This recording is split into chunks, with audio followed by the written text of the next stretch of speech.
I'm sure you've already heard the news of what's going on in the US, especially when Trump imposed yung mga tariff to all countries all over the world. And so, ang naging reaction ng stock market, of course, is bumaba.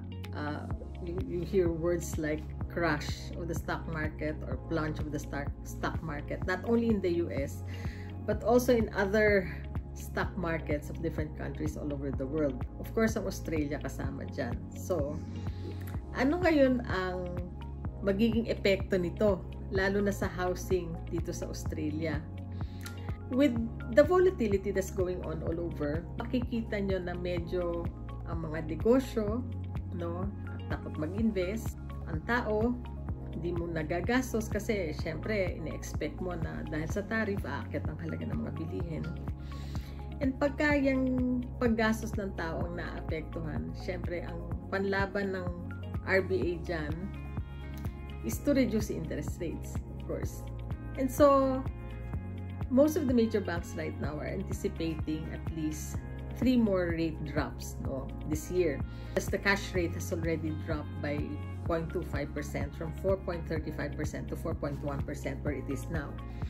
And it's expected na with the 3 rate drops, so from 4.35, 4.1, with 3 rate drops, bababa yan ng 3.35%. So almost 1% drop, no?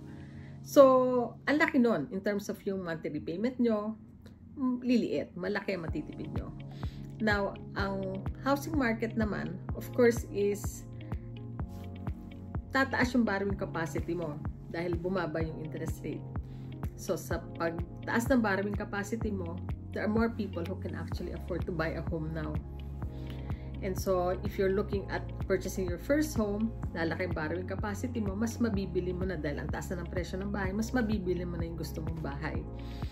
And if you're also an investor on the lookout to purchase your first investment property, dahil lalaki nga ang borrowing capacity mo, mas makakabili ka na ng investment property mo.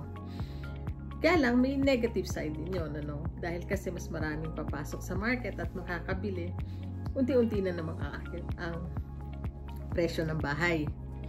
Ngayon, kung gusto nyo pong malaman kung anong kaya nyong mabili ngayon, at baka kung ano pa ang kaya nyong mabili in the next 2-3 months or until the end of the year, nagpaplano na kayong bumili ng bahay, kausapin nyo na po kami. Kasi, ang ginagawa po namin, ina-assess na po namin kayo based on the current interest rate.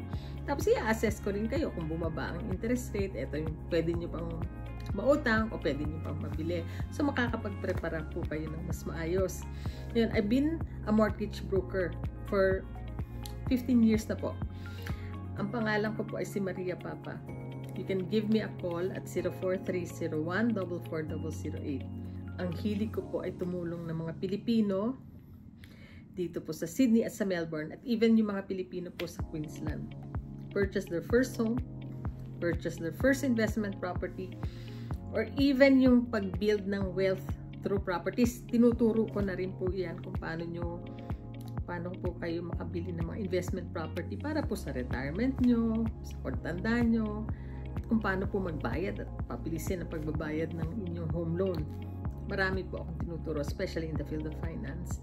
So, give me a call. My number is 0430144008 or you can email me at mpapa@maverickfinance.com.au.